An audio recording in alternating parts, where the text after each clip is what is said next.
Let's kick this off. For those who are watching and those who are going to be watching this, this is my good old friend Adam Wilks. We competed together way back when, 2014, right? 2015. Yeah, Yes. All right. UFE My bad. Mayhem 2015. I'll put the picture on screen right now. I still have one picture of me and you backstage, so I'll throw that up right now for those that are watching this.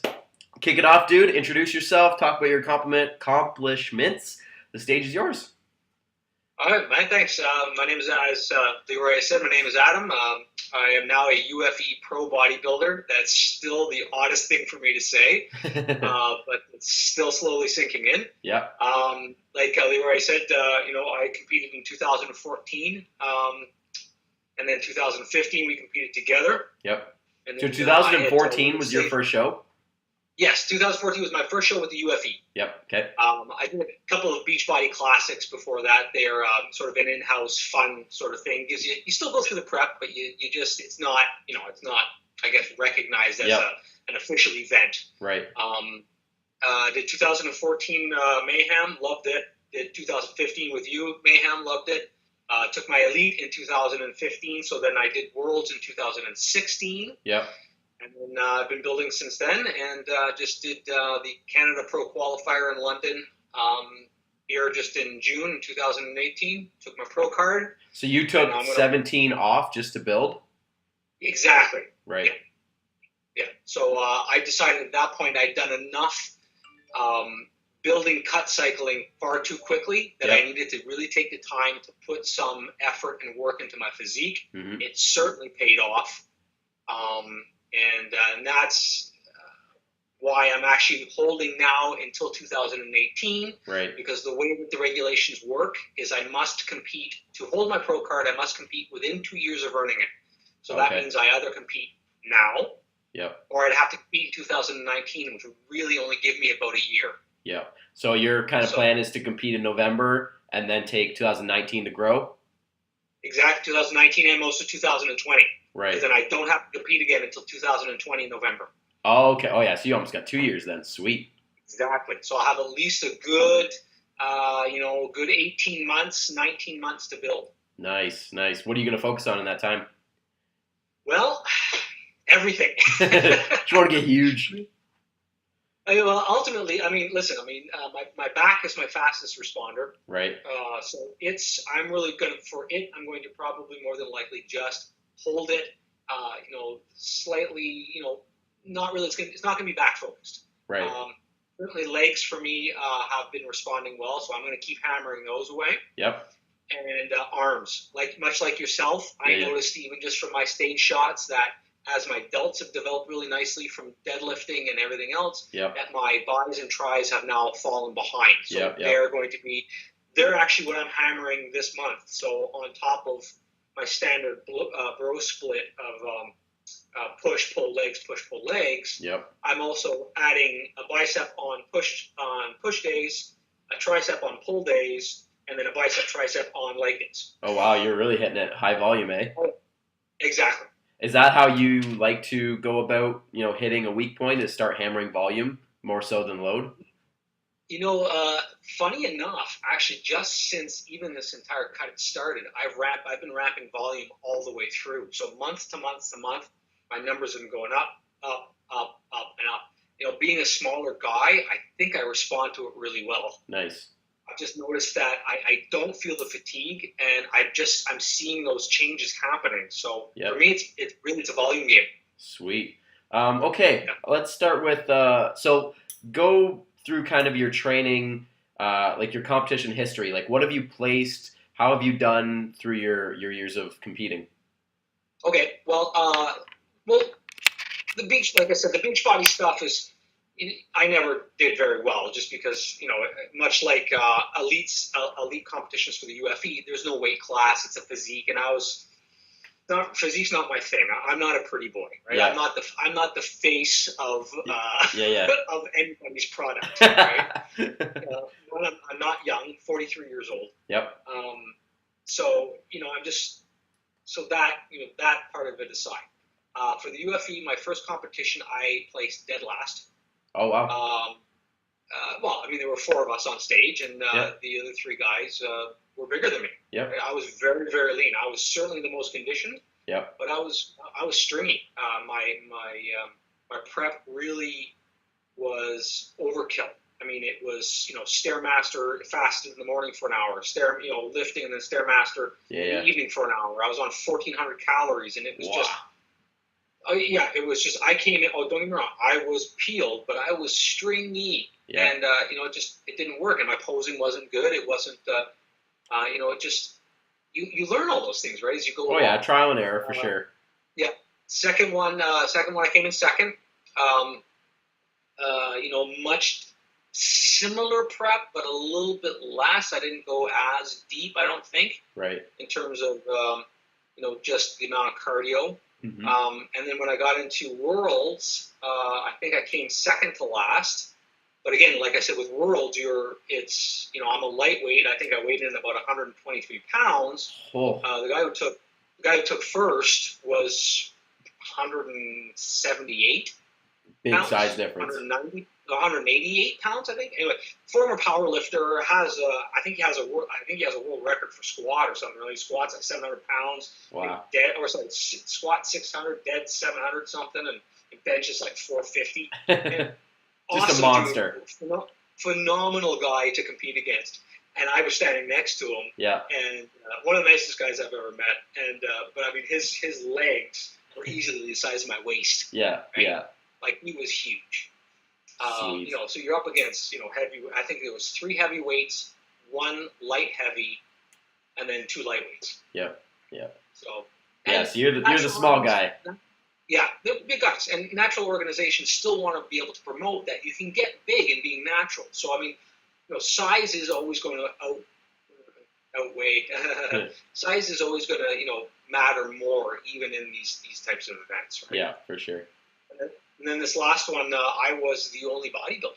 Wow. So ultimately, you looked great, by the way. You were on point. Thank you. You were Thank shredded. You. And I was going to say, the regulations allow them to withhold the card without 5 people on stage. So it has to be overruled by the organization. Right. The judges believe that I belonged on a pro stage at this point because of the conditioning, because of the physique, because of the improvements I've made in both posing and physique. Yep. And they waived the regulation and granted me the pro card, which was blew my mind. I really wasn't expecting it. Yeah, that must feel cool, eh? For them to recognize you, you know what I mean? That's cool. Yeah. It really was. It was, you can kind of see, I had my buddy doing, my phone was doing live Instagram, and you can see, I just kind of turned and looked at the guy next to me and went, what? Because I didn't know if I had heard that correctly, right? Yeah, yeah. I mean, I knew I was going to get some trophies and stuff because, I was the only guy, and I was going to win. Yeah. But, so I had figured out early in the morning that really at this point, this was just going to be another one of those losses that you're just going to take, and I was going to hold and try again on the elite stage in November regardless, right? Yeah. So now to have this opportunity to really stand up against some big guys. So at Worlds, is it not split for weight class then? No. Oh, okay. That's, like they say, it's the best of natural, right? So, right. I'll be standing up against, Bill Cairns from Australia, and I don't know if you've seen him, but he is a monster. Right on. Like, I think he's 230 pounds, diced. I mean, he's a big guy. Holy crap. Well, I'm going to go right at him. I mean, in the pose down, I'll be standing right next to him. Yeah. Now, speaking of posing, what's your, favorite pose, strong pose, weak pose? Where do you feel you stand, posing-wise?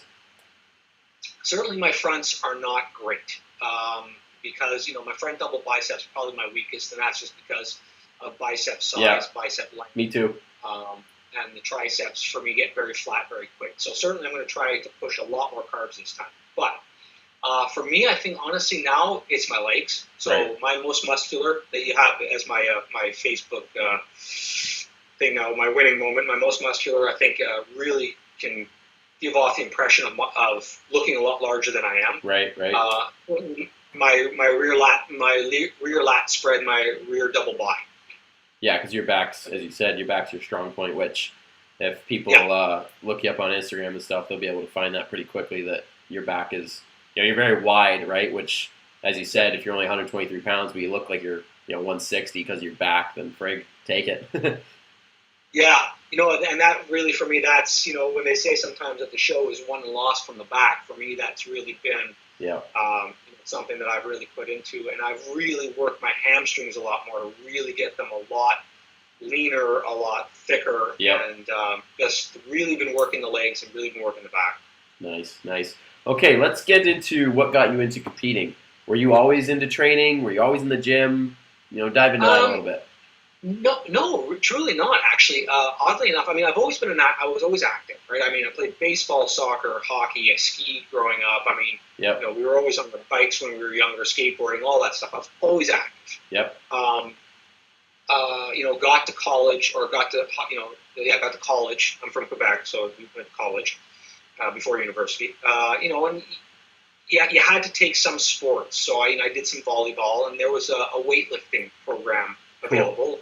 And so I took it. Now, it was at 6:30 in the morning downtown Montreal, and I lived on the West Island, so that was an early start for me. Good. So I did that. The exam was you either had to bench 1.5 times your weight or you had to squat 2.05. I squatted the 2.05 easily enough. Yep. Just because I was always active, right, with my legs, so skiing and stuff like that, and hockey. So I had those legs, right? Right. And I'm short, so it's easy to get up and down. Yeah. I hear you. I should be a power lifter. But so I did that. Then finished college, went to university, left university. Got into playing music, drinking. I ended up getting married, and I put on a significant amount of weight, and the activity stopped. Okay. Right? So at my heaviest, I was probably about 160 pounds, mostly body fat. Yep. How tall are you? Are you? I am, shrinking daily, apparently. I was 5'5". I seem to now be 5'4". Right. Too many squats, I'm guessing. Yeah, for sure. So I'm about 5'4", and I was about 163 pounds of pure fat. And then, so my first wife and I decided we were going to get P90X. And we were going to get shredded in 90 days. Yep. Well, we didn't get shredded in 90 days, but I lost a good 20 to 25 pounds. Wow, good for you. And I kept going. So this was about 11 years ago. So I kept going. So I did multiple rounds of P90X, multiple rounds of P90X Plus. Yep. P90X came out, did that one. Then Body Beast came out, and that's with the IFBB trainer, Sagi Kalev. Yep. And I started doing that, competed in my first Beachbody, which at that time was the Beast Classic.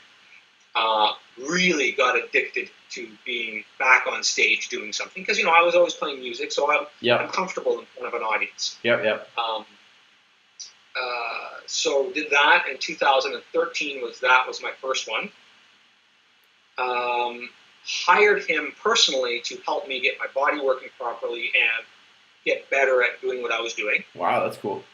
Was that all online? Again, yeah, online. Because he was an online trainer, and I did some metabolic testing with him, and so he helped me with diet, nutrition, helped me get not feeling like garbage, even though I was eating clean. Right. Got that sorted out, and honestly, that was the best money I've ever spent. Because even now, I eat in such a way that I know immediately if something reacts with me or if something doesn't react with me. Cool. And I can switch and change up and feel pretty good all the time. Wow, which good is for you. a huge thing, especially as you get older. You don't have those cast iron guts anymore. Right? Yeah, exactly.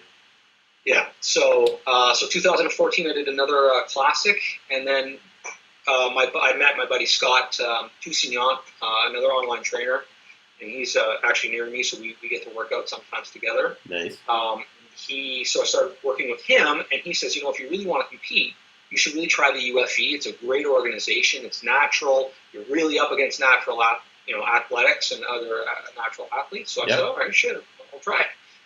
2014, mayhem. There you go. That's awesome. And then hooked from there. Now I'm addicted. Yeah. Like now it's a lifestyle. Now it's something that I wake up waiting to do. It's something that I think about constantly.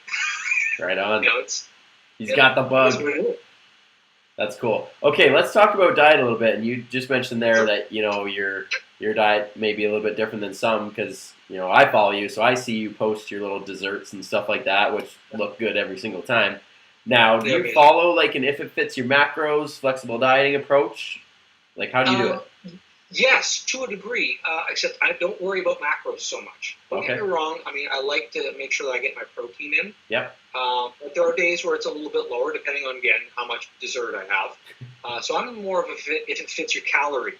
Yeah. Okay. So I hit my caloric targets. So now, coming into the qualifier in June, I was eating 1,600 and a bit, 6 days a week.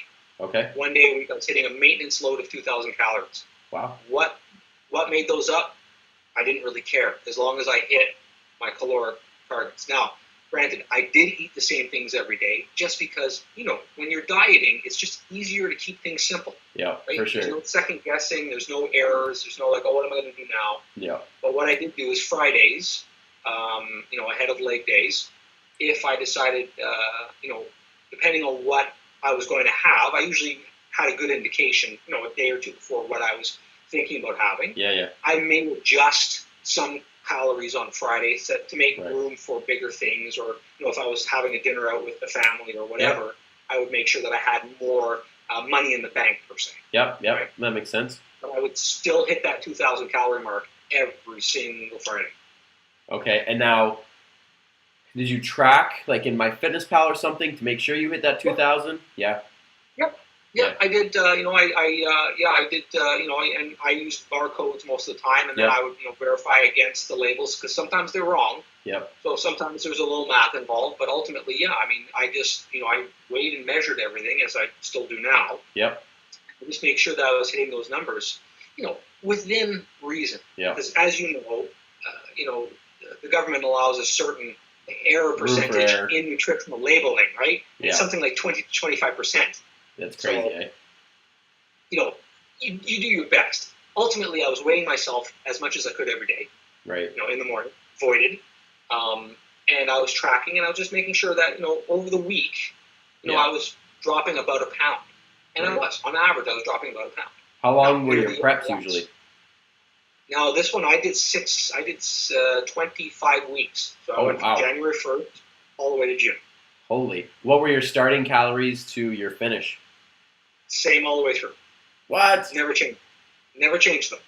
So how did you lose weight then, for lack of a better term? Cardio and stuff? Easy enough. I mean, I started at 141 pounds. So I'd come off Christmas, and I'd come off a cruise. I'd come off Christmas. Yep. And I ate and drank, and I enjoyed myself. Yep. So I was probably the heaviest I've been in a long time. In my build, I was hovering around 135, 136.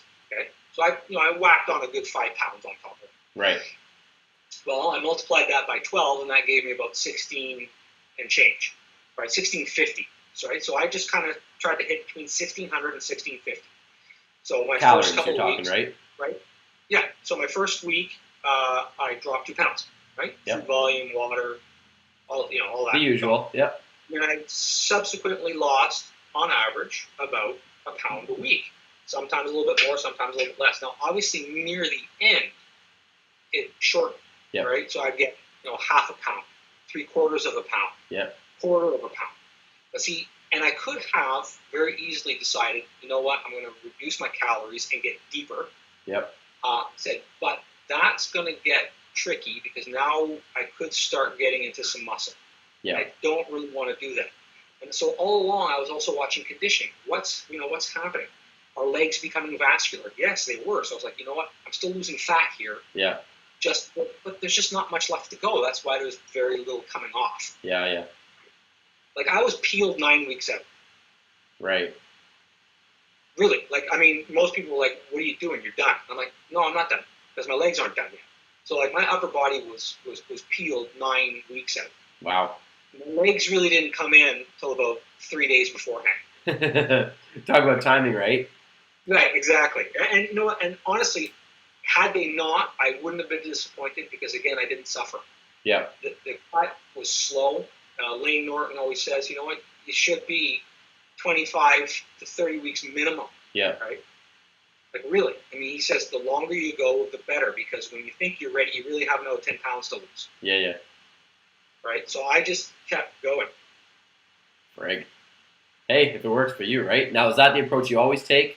Same calories seems to work for you? Well, no. This was the first time where I just said, screw it. This is what I'm doing. I mean, I've done carb cycling before and all this stuff, and out of interest, I took those carb cycles that I was doing. I did the math, and if I took the average over the month of all that cycling, it's still 1650 on average per day. Yeah. Didn't matter. So I was suffering needlessly for 3 days on low carb to have then a high carb day. Yeah. Screw it. Right? Why? For what? Yeah.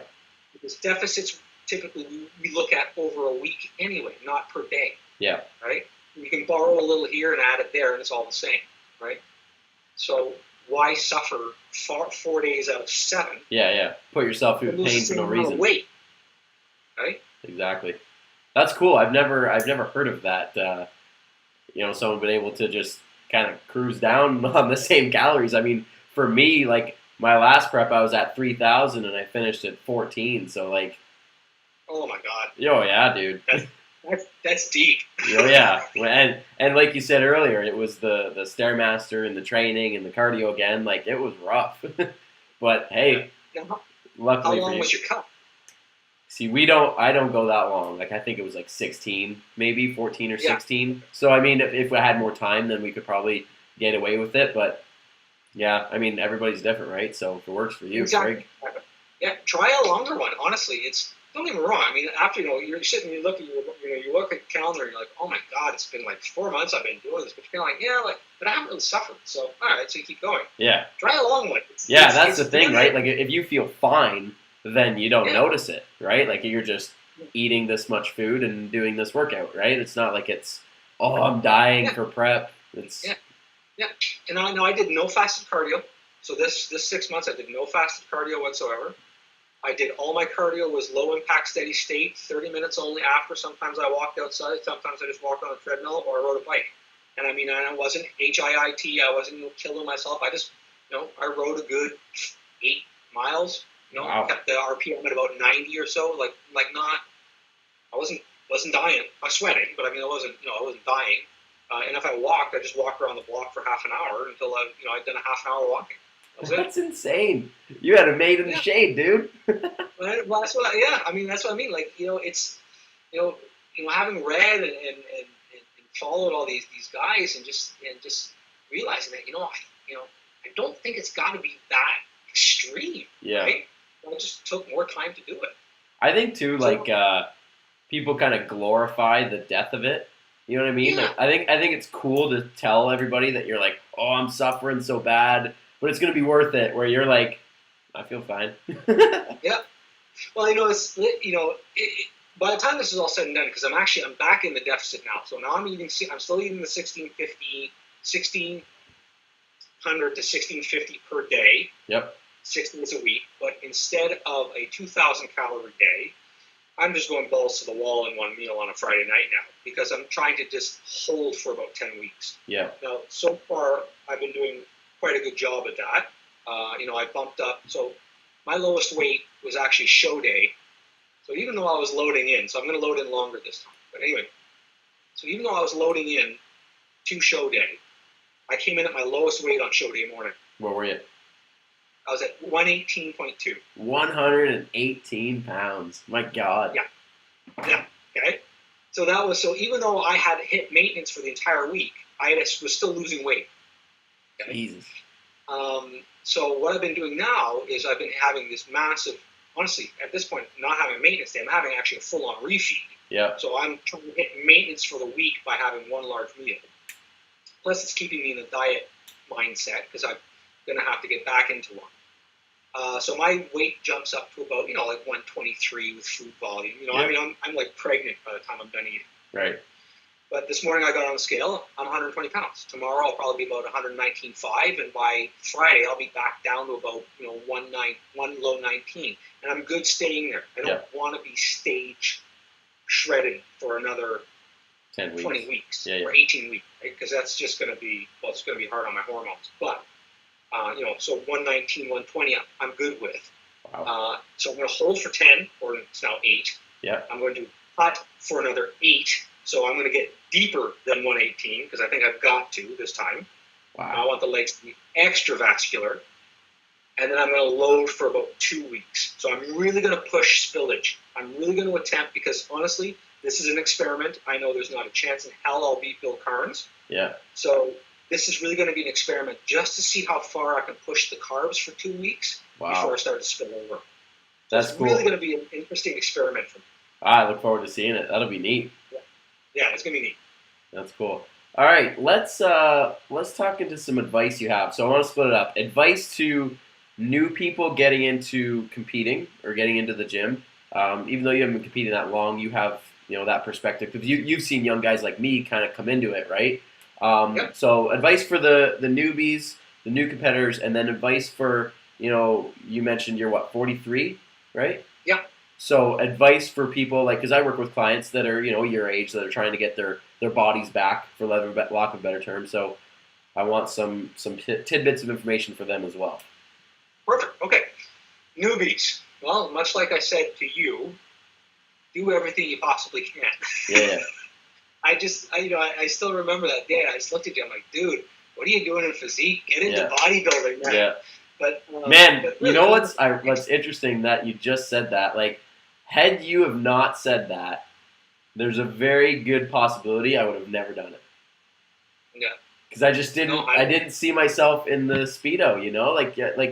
And again, I was younger then, so there's obviously a confidence that's grown since then. But still, had you have not, and I remember that, had you not told me that, and 2 weeks later, I did the NGA show that was in Toronto that a couple weeks later, and you said, you just need to get a little bit tighter. And I remember at the UFE, I was 152, and then I stepped on the NGA at 148, and I remember messaging you and saying, dude, took your advice. So it's just, anyways, that was my rant. Yeah, so for newbies, I mean, honestly, take it all in. I mean, do your best. You're gonna be nervous. You're gonna, you're probably gonna lose. And that's okay. I mean, because every time that I've lost a lot, and every time that you lose, you really do learn something. You really get to take away something from it that says, okay, well, here's what I did. Here's what worked. Here's what didn't work. Okay, get that feedback from the judges. Get feedback from other contestants. Yep. Talk to them. Understand. Find out what they're doing. The biggest mantra out there on social media is success leaves clues, right? So have a look at what they're doing. Talk to them. Find out, why is it that you did this? One of the biggest things for me was that when Mike Brownvich there, who beat me in 2014, he was a flexible dieter. He was, drinking water all day. Meanwhile, I'm sipping black coffee and feeling like death warmed over. Yeah.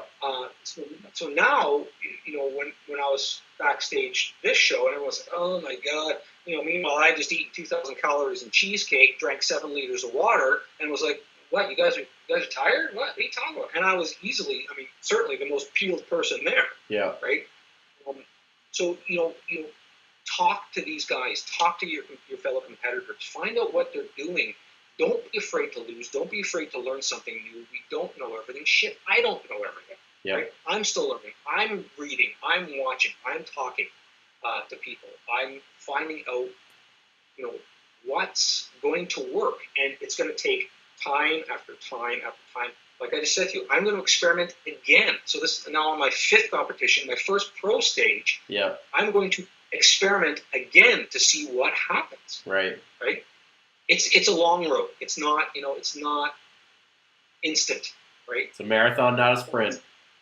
Exactly. And and that's bodybuilding. I mean, it's constant improvement. I'm looking at my stage pictures. Okay, that's got to go. That's got to be better. Okay, not doing that pose again. That did not look good on me. Yeah. You're always learning something. So even when you win, you're learning something. Right? So definitely for newbies, enjoy it. Take part in it. Have fun. That's talk awesome. to people. Find out what's going on, and learn. And don't be scared. Just don't be afraid. It's especially certainly with the UFE, it's such a welcoming and warm organization. Yeah, for sure. Backstage camaraderie is off the charts. I mean, nobody's trying to stab anybody in the back. It's fantastic. No, like I've had people ask me because it was my first show, and like I encourage people to, if they want to, even just to try it, even just for the people that say I just want to do it once, just to say I did it. Like as you just said, it's a good atmosphere, it's a good place to be. Like I have nothing but good things to say about them. To people like yourself, Sean that runs the whole shebang. Like everybody's really really good. Right. Oh, it's wonderful. Backstage crew is just off the charts. Just, I mean, so welcoming, so supportive. Yeah. They genuinely make you feel like you belong there. Yeah. And honestly, after now, my fourth, now fifth show, they really do feel like family. When I'm there and I'm backstage with these people, I'm getting my tan smeared on, and oh God, I love to smell that stuff. And the glaze, and they're gluing my butt into my suit. Yeah. It's my family members are doing that. Yeah, right? for sure. It's really. They care, and it's great. So moving on to old guys like me who want to get their bodies back. Take your time. Again, it's not going to be overnight. It took you years to lose it. It's going to take you years to get back. I'm into my 12th year of doing this. Yeah. Exercise. 12 years to get where I'm at. Right. People, unfortunately, nowadays. We live in the fast-paced world of everything's in 90 days. Yeah, quick fix. You've got to be superhuman, and you've got to be a genetic freak to get anything done in 90 days, or you got to be pushing a shit ton of PEDs. Yeah. Right, PEDs. Yeah. And I don't recommend that at all. That's certainly not worth it. But take your time and enjoy what you're doing. If you're not having fun doing what you're doing, yep. Why are you doing it? Exactly. Right. So find exercise. So often people say to me, what's the best exercise for this? And I always say to them, the one you're going to do. Yeah. And they say to me, what? And I go, well, shouldn't I be doing this? I go, do you want to do that? Well, no, I'd rather be doing that. So then go do that. Because then you'll actually show up and you'll do it. Exactly. So if that means it's running, great, run. Certainly will you build massive quads running? Only if you're doing short sprints. Yeah. So you have to decide what it is that you want. Yep. What is it that you're looking for in terms of results, your ideal physique? Yeah. Then you have to kind of be realistic by, is this something I'm going to be able to attain naturally and healthily? Yeah, exactly. Looking at somebody on Instagram and saying, I want to look like that guy, make sure you've got $16,000 a year for 6 months worth of drugs. Yeah. You have to be very realistic in your expectations. Exactly. Well, then find something you like to do. Eat healthily 80% of the time in a caloric range that's going to get you the result that you want to do. Yep. And 20% of the time, enjoy the things you enjoy, because if you don't, you're not going to hit the 80%. Yeah, that's a good way of putting it. You've got to build sustainability to any diet that you have. Being restrictive is the fastest way to an eating disorder and the quickest way to binge eating and losing track and starting over and then starting over and starting over. Yeah. So build a diet that you know that you can stick to. If it's going to take you an extra 6 months to lose the weight, but you're happy doing that, does it really matter? Exactly. You're going to get there anyways. Exactly. So eat the way that you know that you can comply with, because compliance for all of it is the key. Yep. You must be able to comply with both the exercise and the diet. And if you can't do either, you've already lost. And then the big thing, the big stones, as my friend Brian likes to say, adequate sleep, adequate stress management, which in today's world is very, very difficult, and then hitting those caloric targets. If you can move those three big stones, all the other little stones are all going to move along with it. Sleep and stress management are the two biggest ones. I focused on sleep in this cut, and it made a world of difference in terms of hunger, just energy in the gym. My strength never diminished. Yep. I managed to maintain the big lifts all the way through without dipping them in numbers or frequency even. There was one day where my little guy woke me up because he was sick, and I got about 2 hours of sleep, and I had a 12-hour workday ahead of me, and it was brutal. But I just kept telling myself, you're not hungry, buddy, you're just tired. Yep. It will push it off. And I just made sure I got good sleep that night, and I was back on track the next day. Awesome. Sleep, number one. Stress management, number two. Yep, that's cool. That's cool. All right, man. I want to finish this off with a little rapid fire Q&A, just to learn some more about you.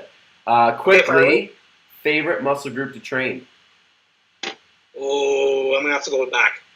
In that, favorite exercise for your back? Oh, man, I love meat throws. Yeah? You eat throws? Yeah. Yeah, right on. Favorite cheat meal, go-to cheat meal, or for since you don't do that, your little Friday night splurge. I'm doing it now. You know what? I love a good gourmet burger. You can't beat that. What do you put on it? Usually chocolate. He gets crazy. Oh yeah. Okay. What time do you get up in the morning? Typically about non-work days about 6:30. Work days 20 to 5. Time to go to bed. Non-work days about 10. Work days about 9. Okay. Now we kind of touched on this earlier, but body parts you want to bring up? Buys and tries for sure. Yep. Body parts your favorite. You said back, obviously. Yep. After UFE this year, you're taking 2 years off, right? Correct. What is that 2 years going to be strictly building? Yes, sir. And so how are you looking at that 2 years? Is it going to be strictly building your arms, or are you going to split it up, or kind of what's your mentality going into that? Well, I typically will pick a split, and I will run the split for about 2 to 3 months. Yep. But I'll change the exercises within those splits, but I'll keep the splits the same. It's going to be a little bit different for me this time. I actually have a goal of hitting a 405 deadlift for 2. Okay. So there's going to be a lot of deadlifting. There's going to be a lot of squatting. I'm actually going to do the Corey Gregory squat program right afterwards. So that's where you squat 7 days a week. Oof. More power to you, dude. More power to you. Yeah.